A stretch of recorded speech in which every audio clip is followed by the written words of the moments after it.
c'est pour mon peuple que j'écris. Oui, c'est pour ce peuple qu'on tue. Tu veux faire quelque chose pour mon peuple, toi aussi? Là, tu n'as pas de choix. Parce que sans toi, rien de ce que je fais ne suffit. Oui, c'est pour ce peuple qui prie. Pour ce peuple, je maigris. Tu entends, ils sont encore tués. Alors, pour ce peuple, je les défie. Je chante, je rappe pour que personne n'oublie.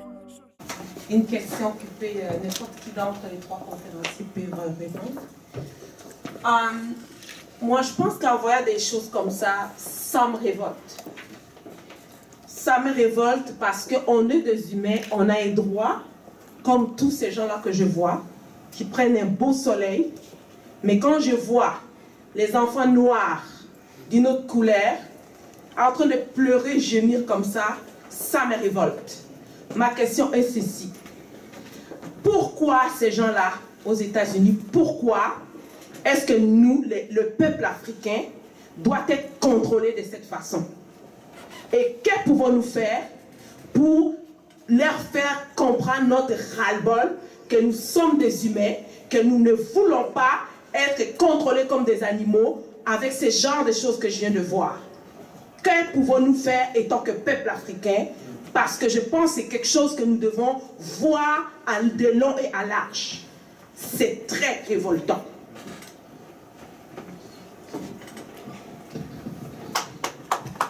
Merci. Alors c'est M. Patrick Mbeko qui va répondre. Que pouvons-nous faire? Je pense que il y a une partie de la réponse dans le documentaire. Il faut résister, mais avant de résister, il faut commencer par comprendre en fait ces enjeux-là. Les Africains doivent beaucoup se documenter aussi sur les enjeux auxquels le continent est confronté. On ne peut plus aujourd'hui s'asseoir et se contenter de parler sans faire cet effort-là de comprendre ce qui nous arrive. Et on peut déjà commencer par vulgariser un tel documentaire, le partager à notre niveau pour qu'il y ait plus d'Africains pour comprendre ce genre de choses.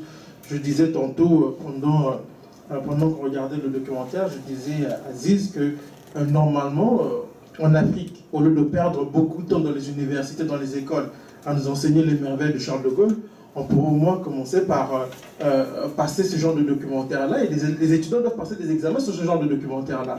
Il faut préparer les gens mentalement pour faire face à cette histoire-là. En fait, la résistance doit commencer quelque part et ça commence par la prise de conscience. Et cette prise de conscience, je pense que le travail du professeur Fakela doit être soutenu. C'est déjà une manière pour nous de contribuer à cette mécanique révolutionnaire que nous voulons voir aboutir. Merci beaucoup, M. Mbeko. Alors nous avons un autre... Je serai bref, Alfred Mandaka. J'ai bien suivi le professeur Fall, l'écrivain Mbeko Patrick et M. Albert Ndandou. Le professeur Fall dit que le Congo n'a jamais été réellement indépendant. Et il renchérit, il dit qu'il y a une force accrue de l'Africom. M. Mbeko, je vais dire, rejoint le professeur Fallou, il parle de la confrontation entre les Américains et les Français. Les Américains ne veulent pas laisser le champ libre aux seuls Français pour continuer d'exploiter l'Afrique. Et il conclut, l'Afrique est colonisée militairement et il préconise le panafricanisme africain. Monsieur Albert Ndandou ajoute, l'indépendance du Congo a été négociée à Bruxelles. Il va plus loin pour dire qu'il préconise les traités de paix et qu'il faut montrer du doigt nos ennemis qui entretiennent cette situation. Moi, je pose la question, avec cette présence accrue militairement, les Africains n'ont pas de moyens. Ce que vous préconisez verbalement, je ne sais pas, parce qu'on n'a pas ces moyens. Est-ce que c'est faisable? Peut-on vraiment sortir de cette situation militairement? L'Africom est là, parce qu'il faut les faire partir. Vous avez dit dans le film, il faut démanteler les forces et les bases militaires qui sont là. Ces bases sont là. Par quel moyen peut-on nous en sortir? Parce que c'est un problème réel. Merci, M. Mandaka. Alors, la question est directement à M. Merci beaucoup. Je vous encourage vraiment à regarder le documentaire et la déclaration. La question, elle est fondamentale. Elle est d'abord dans la compréhension de ce qui se passe. Actuellement, ce qui se passe, c'est que ce sont nos propres armées qui sont en train d'être mises sous tutelle et qui sont inféodées. C'est-à-dire c'est tout le leadership de nos armées, les lieutenants en allant plus haut, qui sont cooptés par le processus militaire et ils ont installé des facilités dans tous les pays. En réalité, concrètement, ils n'ont pas besoin de cette base qui est en Allemagne. Parce que jusqu'à présent, ils rentrent et ils sortent comme ils veulent dans nos pays. Ils n'ont pas besoin. Là où on a un problème, c'est que ce prétexte de film, c'est de nous expliquer qu'en réalité, non seulement nous ne sommes toujours pas souverains, mais que pour qu'on le soit, il faut que non seulement les gens sachent ce qui se passe, 90% des gens ne savent pas ce qui se passe, y compris en Allemagne, c'est pour ça qu'on a fait ce truc. C'est grâce à notre travail que le Parlement allemand saisit cette question-là. Donc les Allemands eux-mêmes ne sont pas au courant que cette base viole la propre constitution allemande. Donc, ça veut dire que les Africains peuvent faire bouger les choses. Moi, mon expérience, elle est double. C'est la lutte contre l'apartheid et la lutte contre l'impunité. C'est les seules choses que je sais. Et je sais que si les Africains s'organisent, ils peuvent faire de grandes choses. La colonisation, elle a été inachevée. C'est-à-dire qu'on a réussi une portion, principalement politique, mais on n'a pas pu faire l'effet économique et militaire.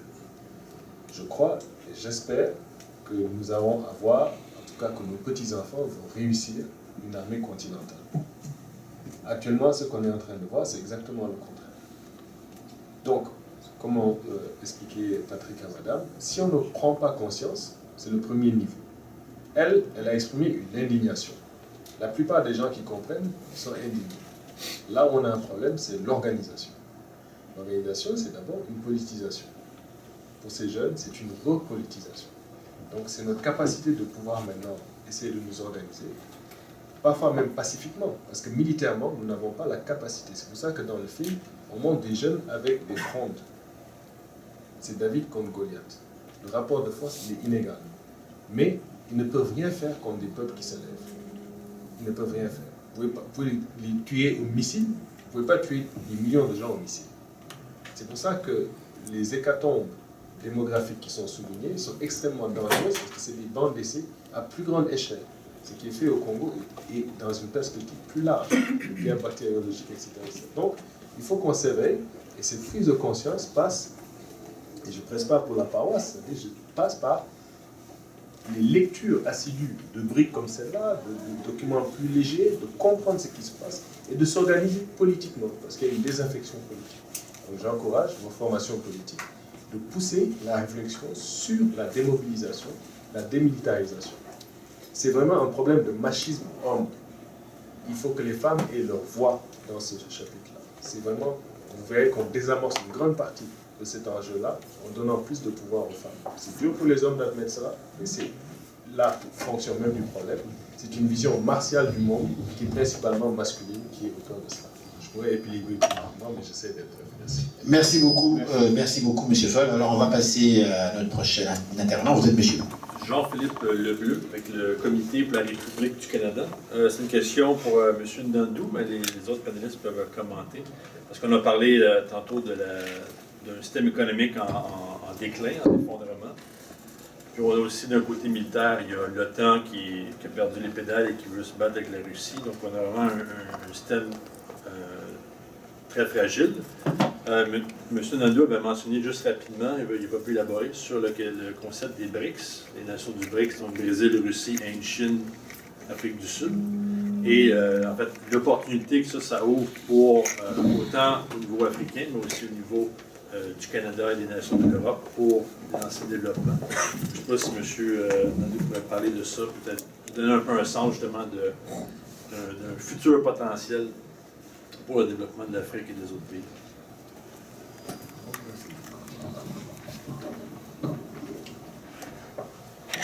Oui, j'ai parlé de ce groupe de gens comme Museveni, Kagame et Kanambe qui sont comme lâchés par l'impérialisme. pour rafler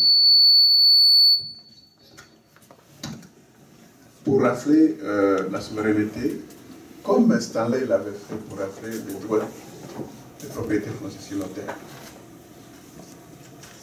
Maintenant, depuis l'indépendance, on a toujours vu que les CIA ou l'Occident voulaient que nous soyons indépendants, mais qu'on soit comme une colonie, comme on a été une colonie modèle.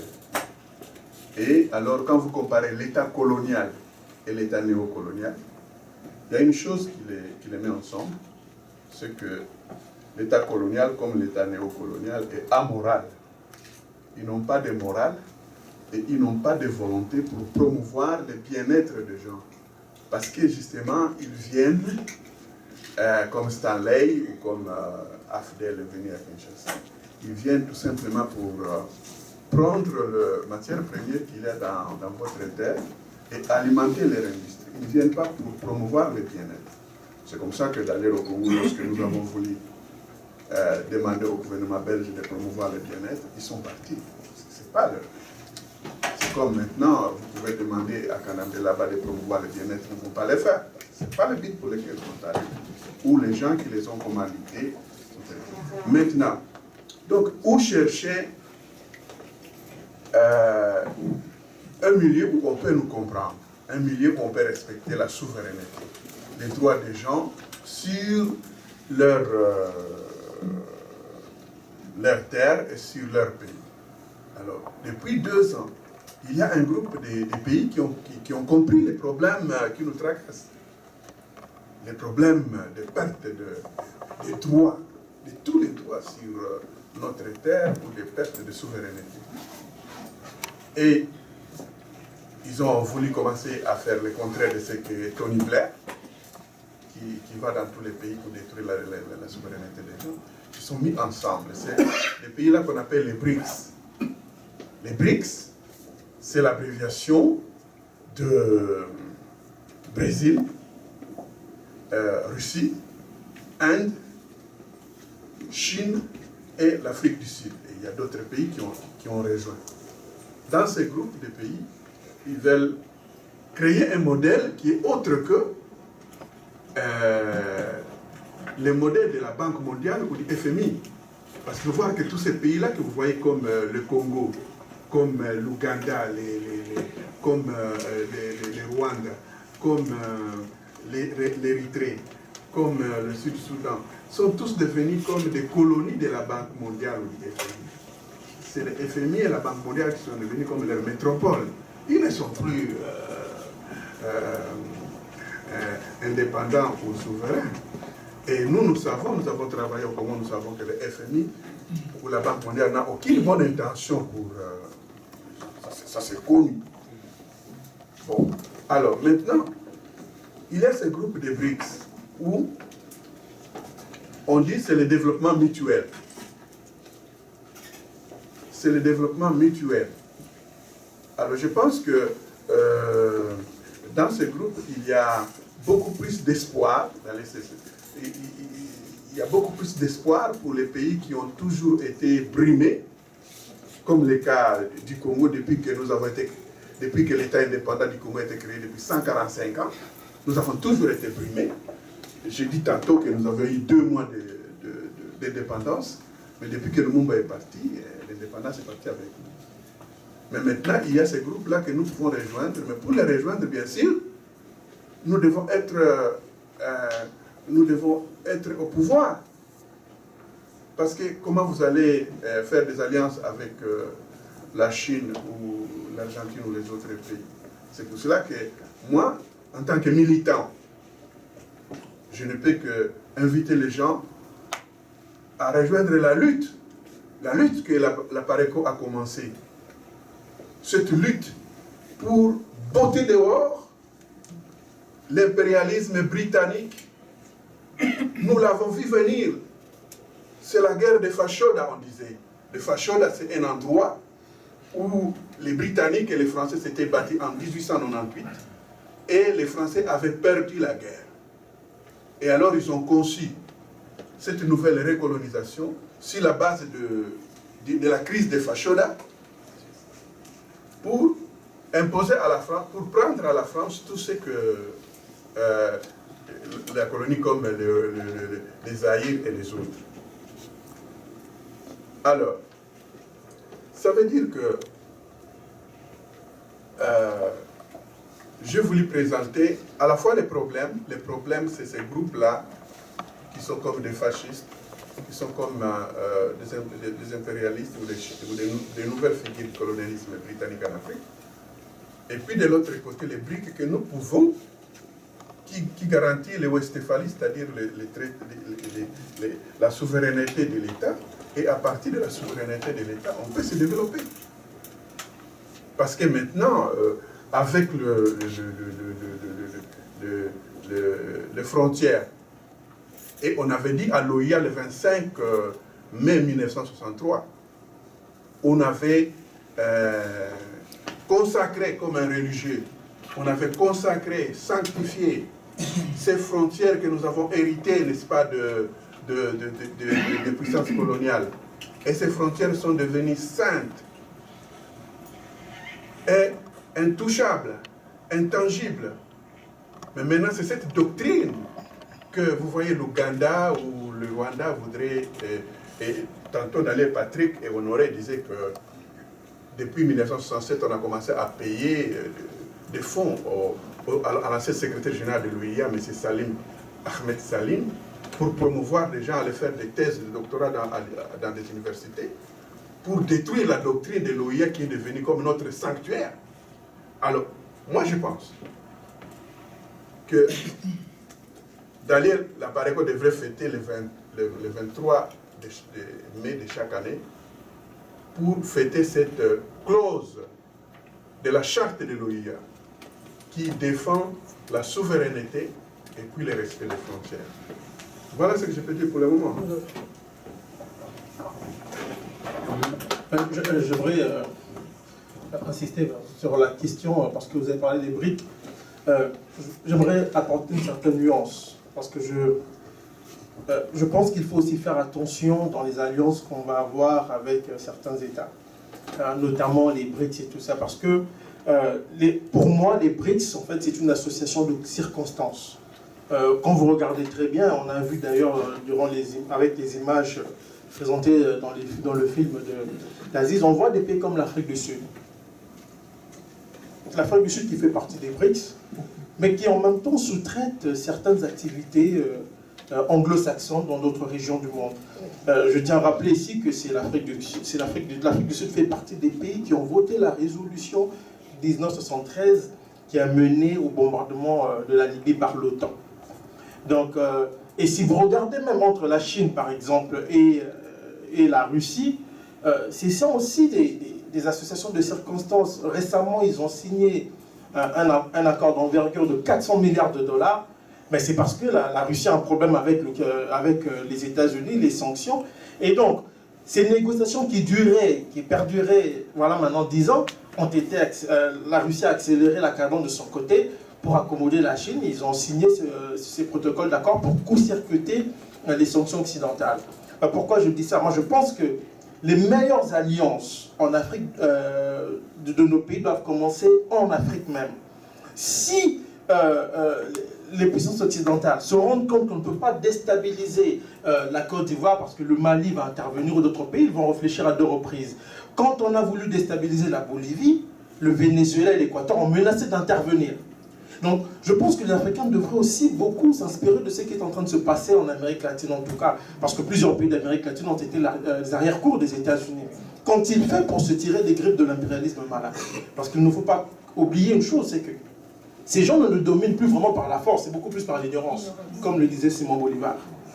La force vient souvent en dernier recours, parce que quand vous oppressez quelqu'un, ils ont compris une chose, c'est quand on oppresse quelqu'un pendant longtemps, quand la personne n'a plus rien à perdre, la personne va se rebeller. Alors, c'est mieux de dominer cette personne par l'ignorance, de s'emparer de son esprit, et cette personne va devenir un mouton consentant. Et là, ça nous renvoie maintenant à l'implication, à notre implication, et Aziz Fall disait tantôt, il a soulevé un point important, en disant que les Allemands même ne savaient pas ce qui se passait chez eux. Parce que les premiers moutons de l'impérialisme malin, ce sont les populations occidentales. qu'il faut maintenir dans l'ignorance et afin qu'elles puissent légitimer des stratégies militaristes que leurs élites ou leurs oligarques mènent ailleurs. Et donc, si nous commençons déjà en Afrique à faire des alliances, pas au niveau du haut, mais au niveau du bas, et qu'en Occident aussi nous construisons des alliances avec les gens du bas, je veux dire le petit peuple qui ignore beaucoup des enjeux, il y aura un début important. Parce qu'il a fallu que quelqu'un vienne du Canada, Aziz, pour que des parlementaires allemands prennent conscience de ce qui se passe chez eux. Donc c'est quelque chose d'assez étonnant. Et donc moi, pour être bref, je veux dire, nous devons faire très attention avec les pays du BRICS. Il faut faire des alliances en fonction des intérêts et en fonction des circonstances aussi, mais les meilleures alliances stratégiques vont se construire au niveau de l'Afrique même. Et ça, il faut que les Africains le comprennent. Et pour finir, je dirais qu'on n'oublie pas une chose, que des pays comme la Russie, tous les pays des BRICS, ce sont des pays capitalistes, qu'on le veuille ou pas. La Chine pratique un capitalisme d'État. Les Russes font la même chose. Donc, en fait, ils sont dans le même jeu. Il y a des divergences que moi je considère beaucoup plus idéologiques, dans la mesure où les États-Unis impériales veulent dominer, les Russes disent non, mais au fond, le système fonctionne de la même manière. Je veux dire, les Africains doivent comprendre que leurs intérêts, ils doivent défendre leurs intérêts, non pas en regardant à l'extérieur, mais en regardant d'abord au sein de l'Afrique. Merci. Merci beaucoup, M. Mbeko. Merci, M. Dadou. Nous avons encore 4 personnes qui vont poser des questions. Donc, je vais vous demander, s'il vous plaît, d'être synthétique et également à nos orateurs d'être synthétiques, s'il vous plaît, pour qu'on arrive dans notre temps. Alors, vous êtes monsieur Blaise Hakim Ali Roussoma. Merci beaucoup pour vos interventions. Je parle aujourd'hui en tant que jeune, quelqu'un qui veut continuer à avoir de l'espoir et qui veut contribuer à la solution. Donc la question se pose dans comment identifier le problème. Les problèmes qui sont externes et les problèmes qui sont internes, donc en termes de nos responsabilités. Je vais revenir par rapport à la question des chiens de guerre, ou chiens de guerre. Donc Museveni, Kagame et Kabila. On voit très bien que le pays, l'Ouganda, c'est un pays assez bizarre. À un moment donné, les Juifs sont intéressés là-bas comme étant terre promise. Pourquoi ? Et on a le Rwanda qui est un autre pays aussi très étrange avec sa culture qui permet d'avoir une sorte de doctrine, idéologie de conquête, d'expansion. La question en fait se pose par rapport à cette région des Grands Lacs. Est-ce que vous pouvez nous expliquer les nominations de Kobler ou bien pourquoi est-ce que le Congo avec Goma reste une zone stratégique par rapport à ces enjeux de la région? On voit aussi que dans cette région des Grands Lacs, il y a une union. On a parlé tantôt de l'union de panafricanisme. Une union qui se forme des États africains, de la communauté africaine, le EAC, East African Community, avec une monnaie commune. Enfin, c'est des solutions, des choses qui paraissent comme des solutions. Mais est-ce que réellement, ils savent vers où est-ce qu'ils vont en faisant cette chose-là? Par rapport à ça, la question de l'enjeu et de l'agenda. Est-ce qu'on est capable de créer des agendas sur le long terme? Parce que, en regardant un petit peu de plus loin, on se rend compte peut-être que avec la colonisation, les décolonisations, la néocolonisation, en réalité, il y a un agenda qui se suit, lié aux ressources naturelles et lié, entre autres, au développement des pays de l'Occident. À ce compte, on voit par exemple, pour le cas de Inga, Jean-Louis Borloo, en ce moment même, qui fait la publicité de pouvoir financer beaucoup ces enjeux comme philanthropiques en Afrique. J'en viens directement à la question de solution. Avons-nous réellement une solution dans le panafricanisme? Si oui, laquelle? Est-ce que la question de l'identité et de la conscience doit se poser dans l'angle de l'éducation politique? Et ouais, ben voilà. Surtout par rapport à Kadhafi, parce qu'on parle de Kadhafi. Moi, c'est quelque chose qui me blesse beaucoup. Comment est-ce que l'espoir de tout un continent se repose sur une personne? Alors même que si on éduquait tout un continent, les milliards de gens, on n'aurait pas des problèmes peut-être qu'on a. Voilà, merci. Merci. Votre question était assez longue, s'il vous plaît. Je vous demanderai d'être synthétique. Allez Trois droit questions. Au but. Allez droit au but comme ça. Droit au but. Grand Lac, notre responsabilité, l'éducation politique. Juste pour montrer un exemple, on a un livre qui est volumineux, n'est-ce pas? Beaucoup d'informations. Ces informations-là, elles coûtent cher pour les Africains moyens. Qu'est-ce qu'on leur apporte comme éducation? Merci pour votre question. Alors, on va demander à M. Fall, M. Zisfal, de répondre à la question. Oui, moi, pour faire le pont justement avec ce qui se passe avec la question de notre camarade de tout à l'heure, la République du Canada, c'est pas exactement la même dénomination, mais c'est le même fond du problème.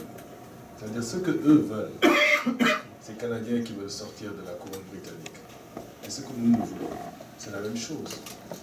Lorsque les mouvements des non-alignés forment le groupe des G77, on est encore dans ce que le prédécesseur a expliqué, on est encore dans une conception westphalienne du monde.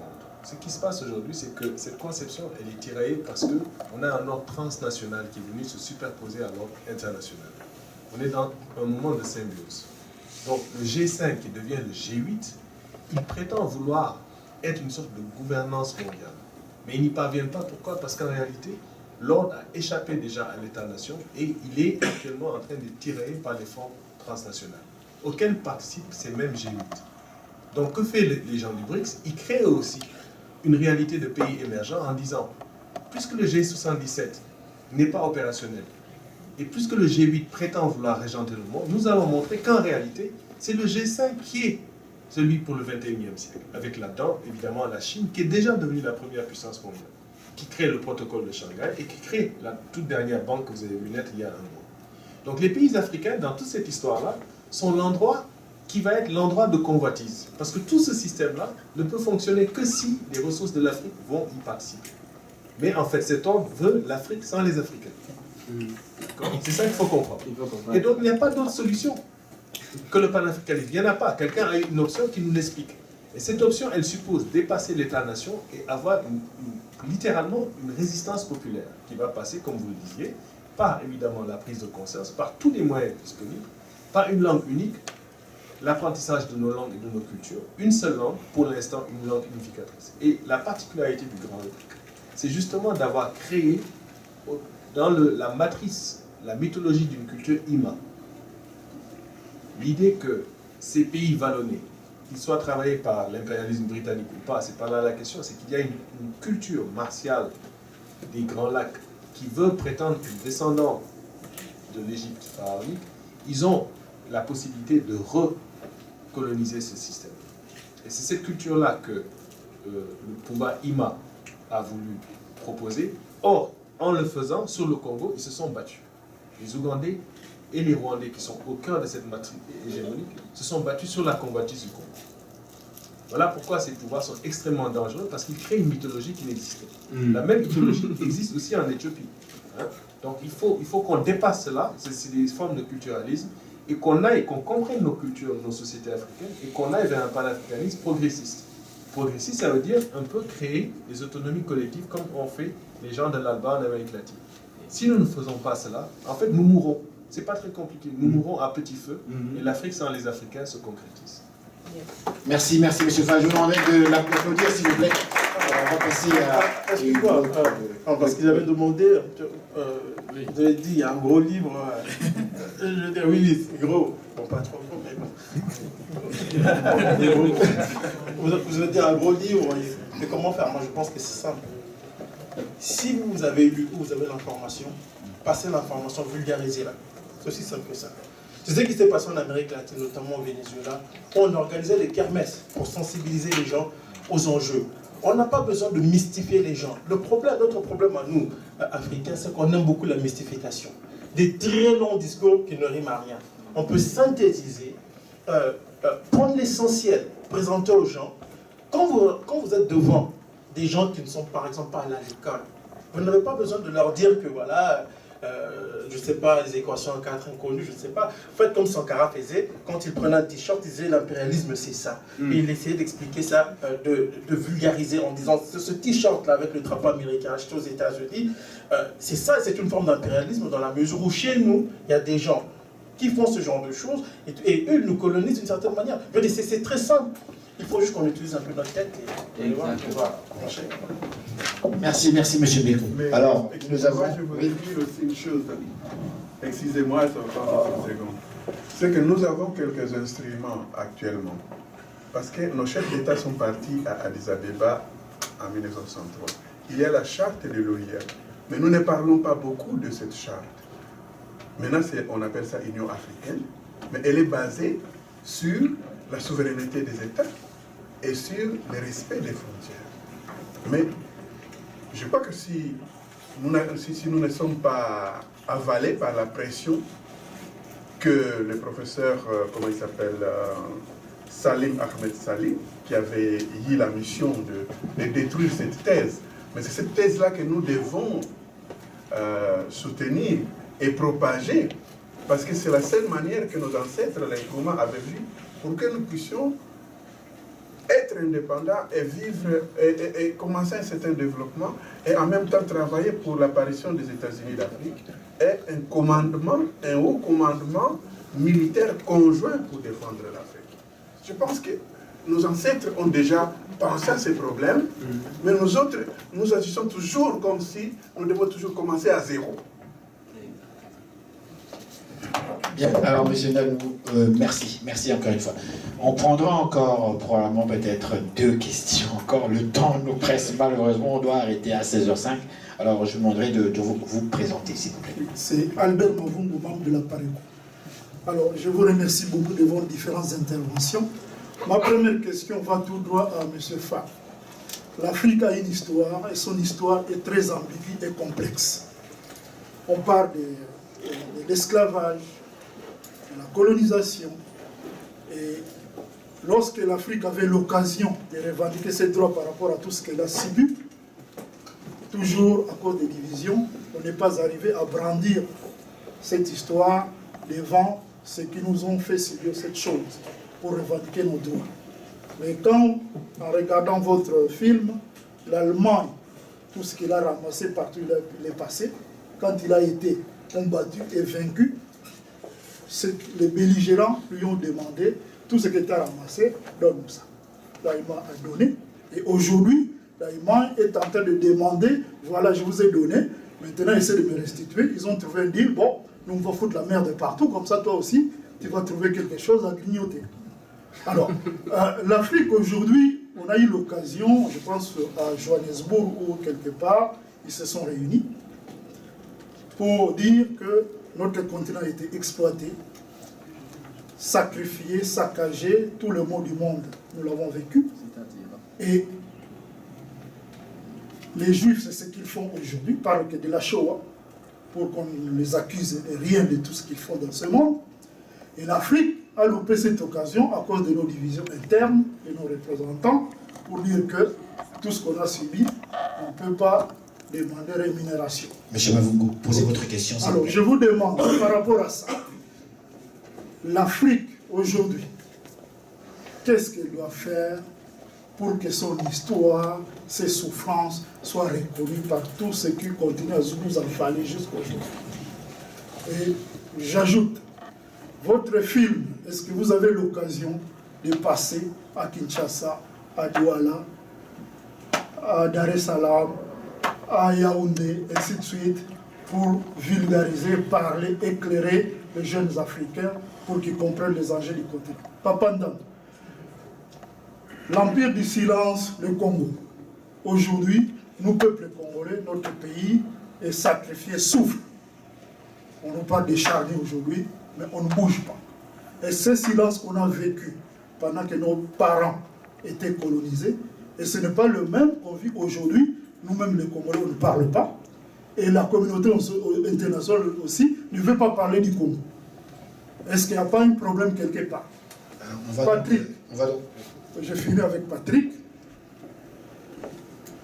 Conscientisation des jeunes Africains.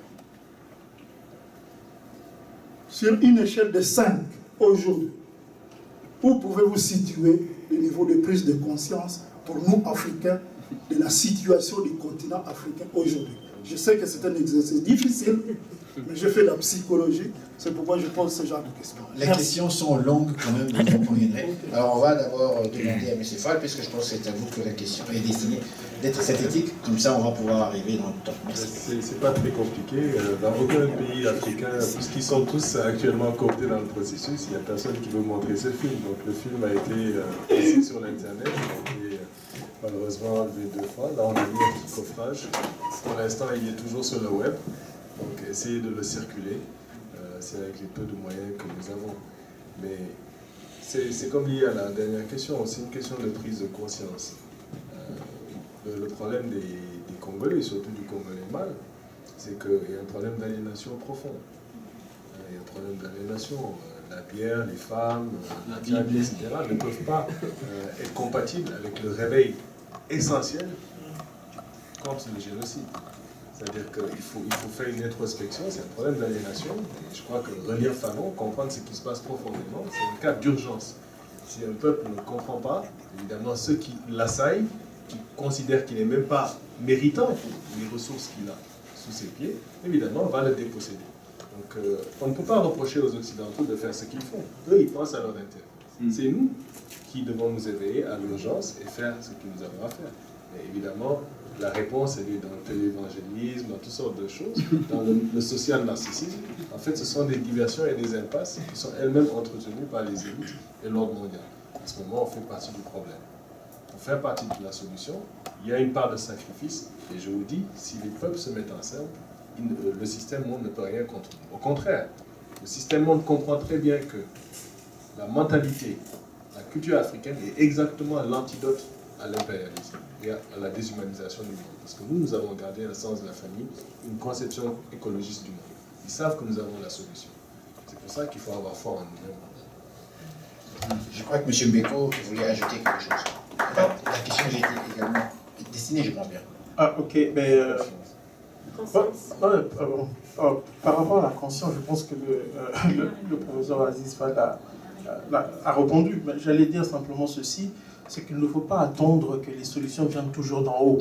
Il faut que maintenant, elles doivent partir du bas vers le haut. Donc, si les États ne veulent pas que le professeur Fall projette son film, les gens peuvent le faire, puisqu'on peut le télécharger, on peut le faire. C'est à nous de le faire, mais en n'attendant pas que les autres fassent des choses à notre place. Et surtout quand vous posez la question de savoir pourquoi les autres ne reconnaissent pas notre génocide, ils n'ont pas intérêt à le faire, parce que c'est eux qui sont en train de le perpétrer. Je veux dire, et en même temps, pour ce qui est de l'histoire, moi je regarde ici au Québec, les Québécois se battent pour imposer leur propre narration de l'histoire. Ils se battent contre ça, contre parfois le système anglo qui est en face.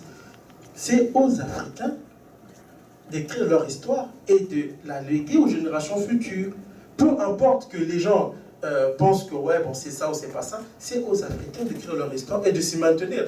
Cheikh Anta Diop disait que l'Afrique devrait, là, sur des thèmes controversés, être capable d'accéder à la vérité par sa propre investigation intellectuelle et se maintenir jusqu'à ce que l'humanité comprenne que l'Afrique ne sera plus frustrée, que des idéologues perdront leur temps parce qu'ils auront rencontré des intelligences égales capables de leur tenir tête sur le plan de la vérité. Donc voilà, ça s'agit de le faire. Merci, monsieur. Merci. Alors, dernière question, s'il vous plaît. On m'a posé aussi la question.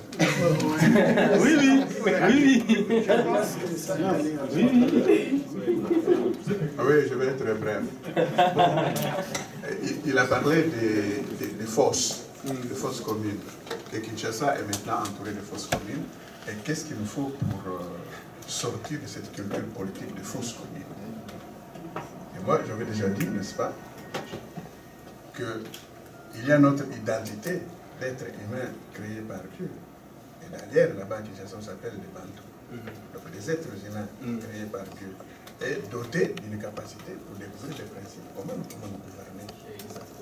Maintenant, si nous portons cette conscience au niveau de chaque conscience, élever la conscience à la dignité humaine, et élever chaque individu à la dignité humaine. Vous allez voir que, parce que souvent, nous-mêmes, nous nous faisons traiter comme des animaux. Lorsque nous acceptons qu'un gouvernement comme celui de Kinshasa peut tuer, imaginez que vous avez un enfant qui a 22 ans. À Kinshasa, pour avoir un enfant qui est passé par l'école maternelle, primaire, secondaire et à l'université, il a 22 ans.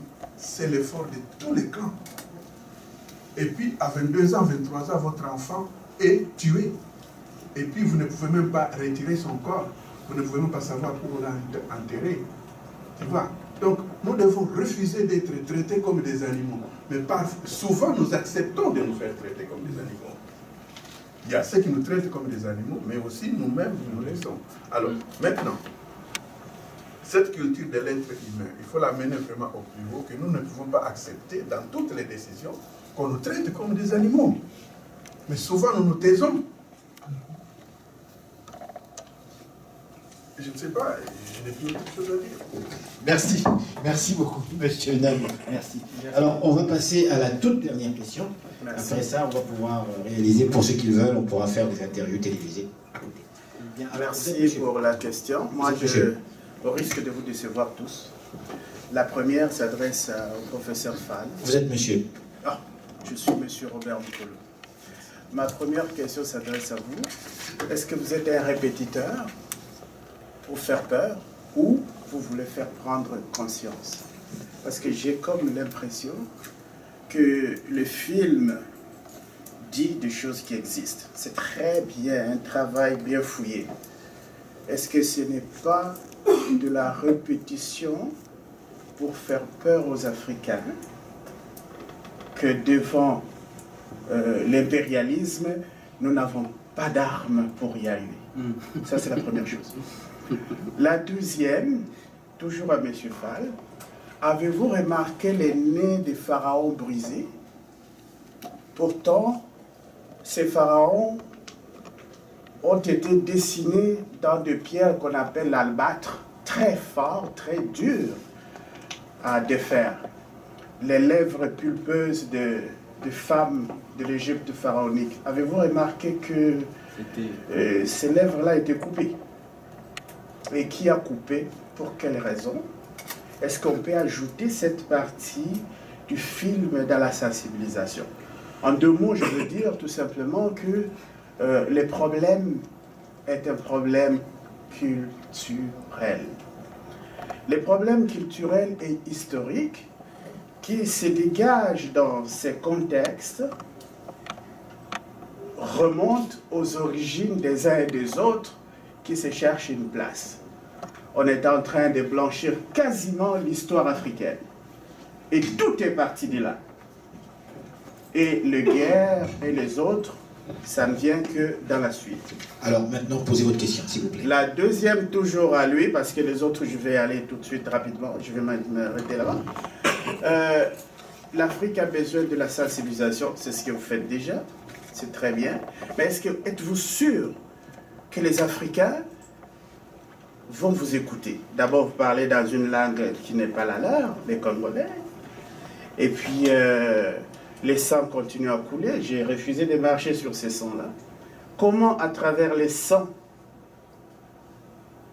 on doit apporter l'information vers les Congolais qui est distrait au complet? Le vrai problème, c'est la rencontre entre l'Égypte pharaonique bantou et la civilisation bantou en diversion. Éliminer, remplacer, détruire, et c'est tout ce qui se passe. Je crois que sur le plan culturel, il va falloir qu'on y aille là-bas. Bantoologie,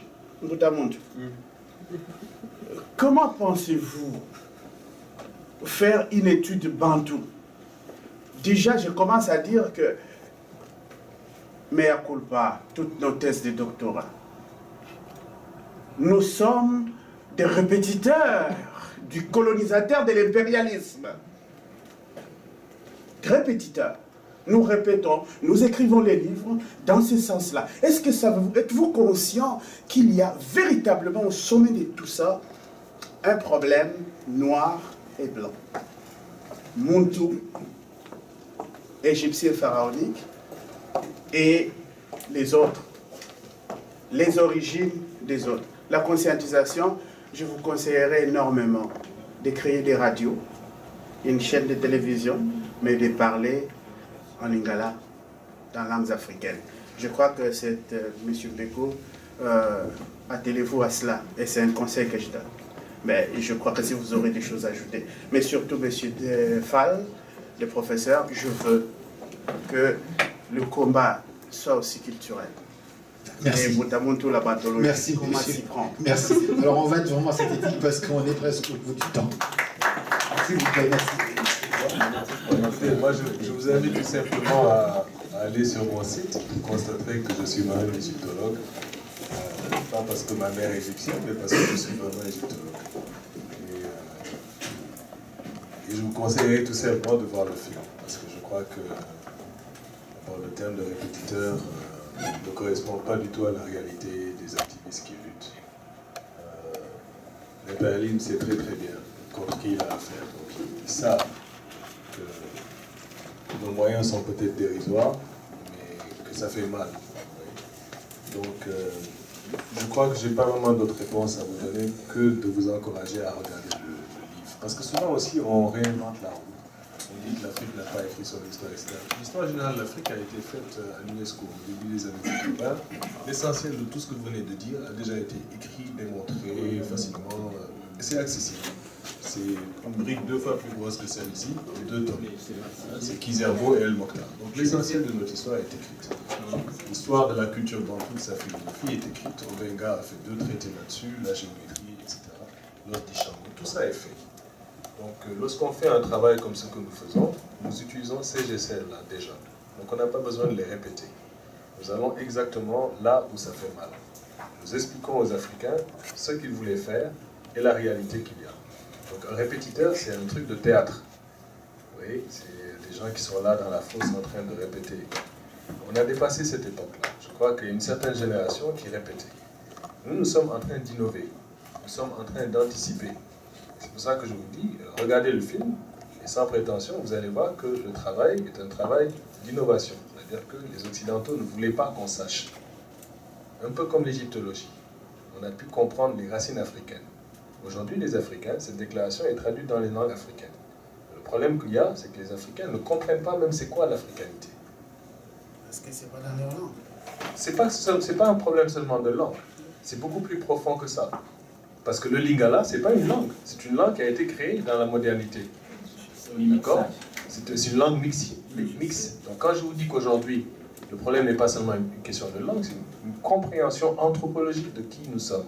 Même l'Afrique n'est pas notre nom. Voilà, par exemple, c'est très très profond, mais tout ça est expliqué dans le livre.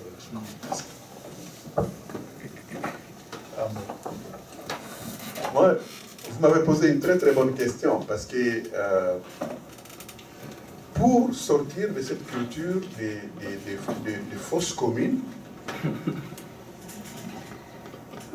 alors, et puis pour recouvrir notre identité des êtres humains créés par Dieu, à l'image même de Dieu, à la ressemblance avec Dieu, et dotés même de la capacité pour découvrir les principes à lesquels nous pouvons nous conduire nous-mêmes,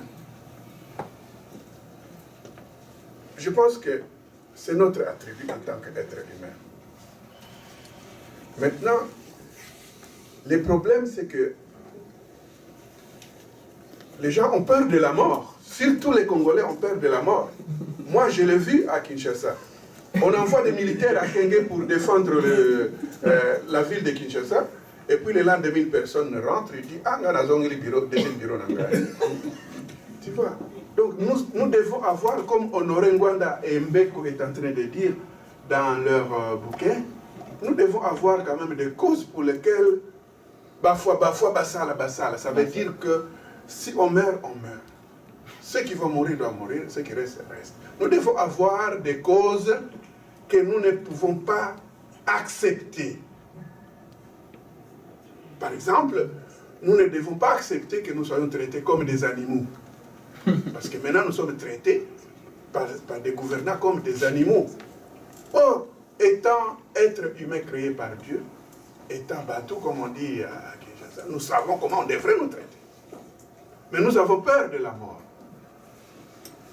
Alors nous oublions que notre vie n'est significative, notre vie ne peut avoir un sens que si nous avons travaillé pour que les générations futures mènent une meilleure vie. Notre vie n'a aucun sens si nous léguons par exemple ce Congo-là tel qu'il est à nos enfants et à nos petits-enfants. Alors si cela demande qu'il y ait un sacrifice, dans tous les pays, les gens qui ont libéré leur pays ont fait des sacrifices. Mais nous avons trop peur de la mort. Yes, sir.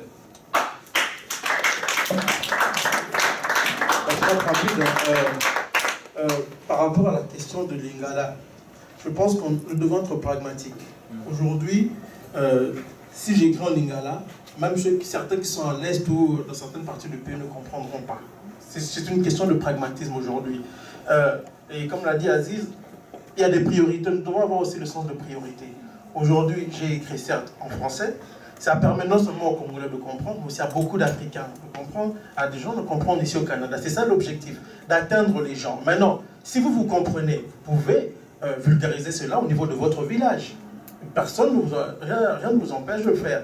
Donc nous devons être très pragmatiques à avoir le sens de priorité, sinon nous serons beaucoup plus dans la mystification pour rien, nous allons philosopher pour rien, et nous allons pas perdre beaucoup de temps alors qu'il y a urgence, la maison brûle. Voilà.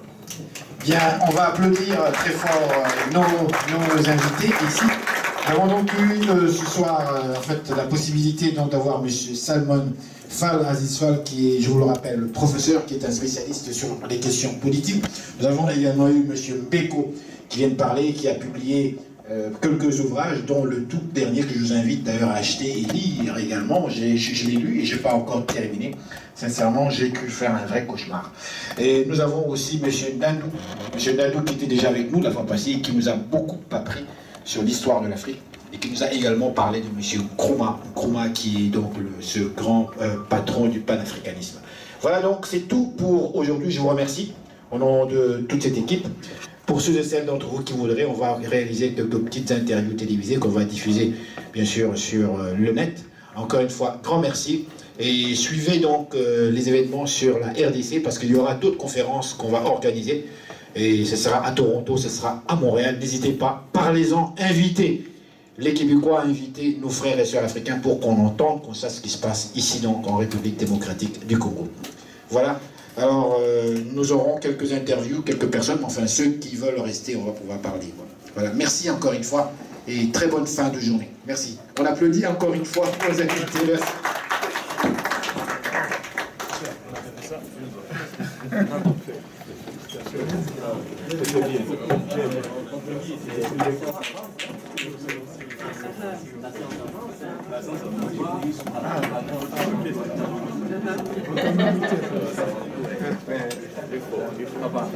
Monsieur le professeur. Tenez. Merci.